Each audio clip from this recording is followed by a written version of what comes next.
എല്ലാവർക്കും ഹലോ. ഇന്നത്തെ റെസിപ്പി ഒരു തോരന. ഈ ചെറുകായ വെച്ചിട്ട് തോരൻ ഉണ്ടാക്കുക. ഇത് സാധാരണ നമ്മൾ പഴുപ്പിച്ച് കഴിക്കുക ചെയ്യുന്നത്. ഇത് തോരൻ വെച്ച് കഴിഞ്ഞാൽ ഭയങ്കര ടേസ്റ്റാണ്. ഇത് സാധാരണ കട്ട് ചെയ്യുന്ന പോലെയല്ല, റൗണ്ട് ആക്കി കട്ട് ചെയ്തിട്ടാണ് നമ്മൾ തോരൻ വെക്കുന്നത്. അതിന് നമുക്ക് ഫസ്റ്റ് ഇത് ക്ലീൻ ചെയ്തെടുക്കാം. അതെങ്ങനെയാന്ന് നോക്കാം. ഇത് ക്ലീൻ ചെയ്യാൻ വേണ്ടി നമ്മളിതിങ്ങനെ ചെത്തിയൊന്നും എടുക്കണ്ട. ജസ്റ്റ് ഇതിങ്ങനെ തോലൊന്ന് പീൽ ചെയ്തെടുത്താൽ മതി. ഒരുപാട് തിക്കായിട്ട് ചെത്തിക്കളയേണ്ട ആവശ്യമില്ല. അപ്പം ഇതിൻ്റെ കായൊക്കെ ഒരുപാട് അങ്ങ് പോകും. അപ്പോൾ നമ്മൾ കേടുള്ള ഭാഗം മാത്രം ഇങ്ങനെ ഒന്ന് ചെത്തി വെച്ച് ബാക്കി ഇങ്ങ് പീൽ ചെയ്ത് ജസ്റ്റ് ഇങ്ങനെ ചെയ്തെടുത്താൽ മതി. എന്നിട്ട് നമുക്ക് ഇച്ചിരി തോലൊക്കെ ഇരുന്ന് ഓർത്ത് കുഴപ്പമില്ല, എൻ്റെ സ്കിന്നോടെ ഉണ്ടെന്ന് ഓർത്ത് കുഴപ്പമില്ല. ഇതിങ്ങനെ കിട്ടിയാൽ മതി. ഇതിങ്ങനെ റൗണ്ടായിട്ട് ഈ തോരന് നമ്മൾ കട്ട് ചെയ്യുന്നത്. ഇതിങ്ങനെ ഉണ്ടാക്കി കഴിച്ചാൽ പ്രത്യേക ഒരു ടേസ്റ്റാണ് ഇതിന്. ഇങ്ങനെ തന്നെ കട്ട് ചെയ്യണം ഈ തോരന് വേണ്ടിയിട്ട്. ഇത് ഞാൻ ഈ പാത്രത്തിലേക്ക് ഇട്ടിട്ട് നന്നായി ഇതിനൊരു 5 മിനിറ്റ്സ് വെള്ളത്തിൽ മുക്കിയിട്ടിട്ട് വാഷ് ചെയ്തെടുക്കണം. അപ്പോൾ ഇതിനകത്ത് എന്തെങ്കിലും കറിയൊക്കെ ഉണ്ടെങ്കിൽ നമുക്കത് മാറി കിട്ടും. അപ്പോൾ ഞാൻ ഇതിനകത്തേക്ക് നിറച്ച് വെള്ളം ഒഴിച്ച് വെക്കും. ഒരു 5 മിനിറ്റ്സിൽ വെള്ളം ഒഴിച്ച് വെച്ചാൽ മതി, അധികം സമയമൊന്നും വേണ്ട. 5 മിനിറ്റ്സ് ഇങ്ങനെ വെള്ളത്തിൽ മുക്കി കിടന്നിട്ട് പിന്നെ നമ്മളത് ഒന്ന് വാഷ് ചെയ്തൊന്നും എടുത്ത് നമുക്ക് ഇത് വേവിക്കാൻ വെക്കണം. ഞാൻ ഈ മൺചട്ടിയിലിട്ട് ഇതിനെ വേവിച്ചെടുക്കുന്നത്. അപ്പോൾ ഞാൻ ഇതിനകത്തേക്ക് ഇത് വാഷ് ചെയ്ത് എടുത്തിടുക.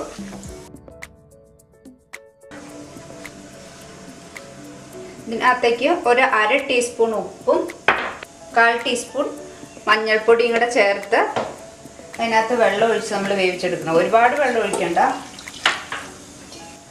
1/2 ഗ്ലാസ് വെള്ളം ഒഴിച്ചാൽ മതി. ഒരുപാട് വെള്ളം ഒഴിച്ചാൽ വെന്ത് കുഴഞ്ഞു പോകും. 1/4 ഗ്ലാസ് ഒഴിച്ച് നോക്കി വെച്ച് വറ്റി പോവാന്നുണ്ടെങ്കിൽ മാത്രം നമ്മൾ ഇച്ചിരി കൂടെ വെള്ളം ഒഴിച്ചാൽ മതി. അപ്പം ഇതിനകത്ത് ഞാനിപ്പം നിറഞ്ഞൊന്നും വെള്ളം ഒഴിക്കണ്ടല്ലേ, അപ്പം ചിലപ്പം വെന്ത് പോകാൻ ചാൻസ് ഉണ്ട് ഒരുപാട്. അപ്പോൾ ഇതിനകത്തൊരു 1/4 ഗ്ലാസ് വെള്ളം ഞാനിപ്പോൾ ഒഴിച്ചിട്ടുണ്ട്. എന്നിട്ട് ഉപ്പും മഞ്ഞളും കൂടി ഇട്ടിട്ടുണ്ട്. എന്നിട്ട് ഇത് നന്നായിട്ട് മൂടി വെച്ചിട്ട് വേവിച്ചെടുക്കണം. അപ്പോൾ ഇത് മൂടിയിരിക്കട്ടെ. ഫുൾ ഫ്ലെയിമിൽ വെക്കണ്ട, ഒരു ഹാഫ് ഫ്ലെയിമിൽ സ്റ്റൗ വെച്ചാൽ മതി. എന്നിട്ട് നമ്മൾ മൂടി വെച്ചിട്ട് മെല്ലെ ഇത് തിളച്ച് വന്നാൽ ഇടയ്ക്കൊന്ന് താഴെ, ഇങ്ങനത്തെ ചട്ടിയിലൊക്കെ വെക്കുന്നതെങ്കിൽ താഴെ പിടിച്ചു പോകുന്നുണ്ടെന്ന് ഇടയ്ക്കൊന്ന് നോക്കണം. ഇല്ലാന്നുണ്ടെങ്കിൽ കുഴപ്പമില്ല. നോൺ സ്റ്റിക്കിലൊക്കെ ആണെങ്കിൽ താഴെ പിടിക്കത്തില്ല, എന്നാലും അത് ഇളക്കി കൊടുക്കുന്നത് നല്ലതാണ്. അപ്പോൾ ഇത് ഇവിടെ ഇരുന്ന് വേവട്ടെ. ഇപ്പോൾ ഇത് ഫുള്ള് നന്നായിട്ട് വെന്തിരിക്കുക. കുറച്ച് വെള്ളമുണ്ട്, അത് കുഴപ്പമില്ല. നമ്മൾ ഇതിന് എന്താ പറയുക, തോരനായിട്ട് വെക്കുമ്പോഴത്തേക്ക് അത് നന്നായിട്ട് ഡ്രൈ ആയിക്കോളും. ഇപ്പം ഞാനിതിനെ ഓഫ് ചെയ്ത് വെക്കുക.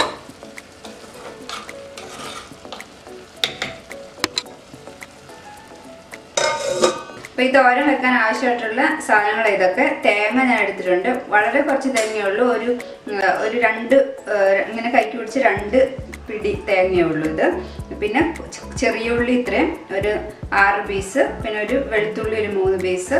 മുളക് നമുക്ക് ഉണക്കമുളകോ അല്ലെങ്കിൽ പച്ചമുളകോ ഏത് വേണേലും ഉപയോഗിക്കാം, നമ്മുടെ ഇഷ്ടത്തിനനുസരിച്ച്. പിന്നെ കറിവേപ്പില കുറച്ച്.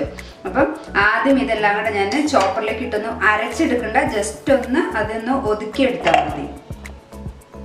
ഒന്ന് ചതച്ചെടുത്താലും മതി, എങ്ങനെയല്ലോ നമ്മുടെ ഇഷ്ടത്തിനനുസരിച്ച്.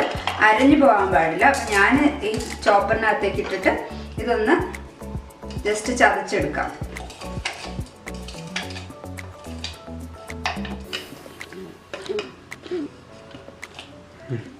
അപ്പോൾ ഇതെല്ലാം കൂടെ ഇങ്ങനെ ജസ്റ്റ് ഒന്ന് ക്രഷായി കിട്ടിയിട്ടുണ്ട്. ഇത്രയും മതി, ഒരുപാട് അരഞ്ഞു പോകാൻ പാടില്ല.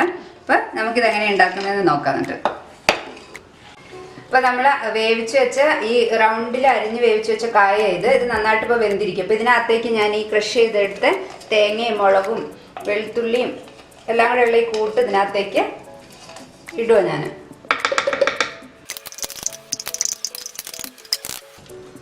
എന്നിട്ട് നമ്മൾ നന്നായിട്ട് മിക്സ് ചെയ്യണം. നന്നായിട്ട് ഇത് മിക്സ് ചെയ്യണം. ഈ സമയത്ത് ചെറിയ ചൂട് ഇതിനുണ്ടാവണം, തണുത്ത് പോകരുത്. വേവിച്ച് അപ്പം തന്നെ നമ്മൾ ഇതിനകത്തേക്ക് ഇങ്ങനെ ചതച്ചെടുത്തങ്ങ് ഇട്ടാൽ മതി. ഇതിപ്പം ഫുള്ള് ഞാൻ നന്നായിട്ട് ഞാൻ ആ ചതച്ചെടുത്ത് എല്ലാം കൂടെ മിക്സ് ചെയ്ത് വെച്ചിട്ടുണ്ട്. അപ്പം ഇതിന് ചെറിയ ചൂടുണ്ടാവണം. ചെറിയ ചൂടോട് കൂടിയിട്ട് ഇരിക്കുന്നത് നല്ലത്. അപ്പം ഇത് ചൂടായി വരുമ്പോൾ ഇതിനകത്ത് ഒരു 2 ടീസ്പൂണ് വെളിച്ചെണ്ണ ഒഴിച്ചിട്ട് അതിനകത്ത് നമ്മൾ ഇതൊന്ന് കടുക് പൊട്ടിച്ചതൊന്ന് എടുത്ത് വഴറ്റി ഒഴിച്ചാൽ മതി. അപ്പോൾ അതൊരു 2 വെളുത്തുള്ളി ഞാൻ ചതച്ച് വെച്ചിരിക്കുന്നതാണ്. ഇത് നിർബന്ധമൊന്നുമല്ല, വെളുത്തുള്ളിയുടെ ടേസ്റ്റ് എനിക്ക് ഇഷ്ടമായതുകൊണ്ടാണ് ഞാൻ ഇത് ഇടുന്നത്. ഇത് വേണമെങ്കിൽ ഇട്ടാൽ മതി, ഇല്ലാന്നുണ്ടെങ്കിൽ നിർബന്ധമൊന്നുമില്ല. അപ്പോൾ 2 ടീസ്പൂണ് വെളിച്ചെണ്ണ ഞാൻ ഒഴിക്കുന്നത്. അപ്പോൾ ഈ എണ്ണ ഇപ്പോൾ ചൂടായിരിക്കുന്നുണ്ട്. ഞാൻ ഇതിനകത്തേക്ക് 1 സ്പൂണ് കടുക് ഇടുക.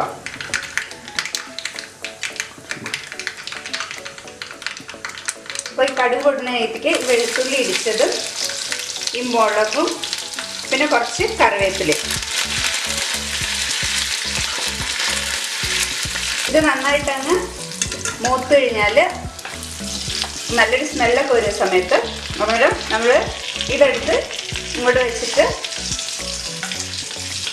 ഇതിനകത്തേക്ക് ഇത് ഒഴിച്ചു കൊടുക്കണം.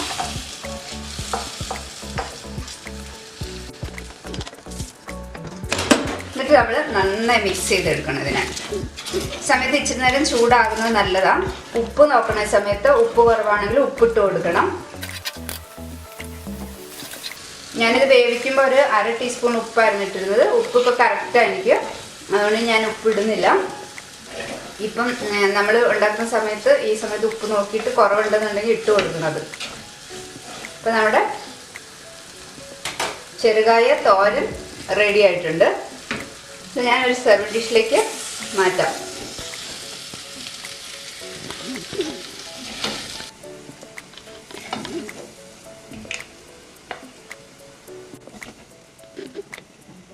അപ്പം നമ്മുടെ ചെറുകായ തോരൻ റെഡി ആയിട്ടുണ്ട്. ഇത് ഭയങ്കര ഈസിയാണ് ഉണ്ടാക്കാൻ വേണ്ടിയിട്ട്, ഭയങ്കര ടേസ്റ്റാണ് ചോറിൻ്റെ കൂടെ കഴിക്കാൻ വേണ്ടി. ഇതിങ്ങനെ റൗണ്ടിൽ തന്നെ കട്ട് ചെയ്ത് തോരൻ വെക്കണം, അപ്പോൾ ഇതിൻ്റെ ശരിക്കുള്ള ടേസ്റ്റ് കിട്ടത്തുള്ളൂ. അപ്പം കണ്ടിട്ട് ഇഷ്ടമായിട്ടുണ്ടെങ്കിൽ എല്ലാവരും ഒന്ന് ഉണ്ടാക്കി നോക്കണം. ഉണ്ടാക്കി നോക്കിയിട്ട് അഭിപ്രായം പറയാൻ മറക്കരുത്. അപ്പോൾ നെക്സ്റ്റ് റെസിപ്പി വരുന്നവരെ ബൈ.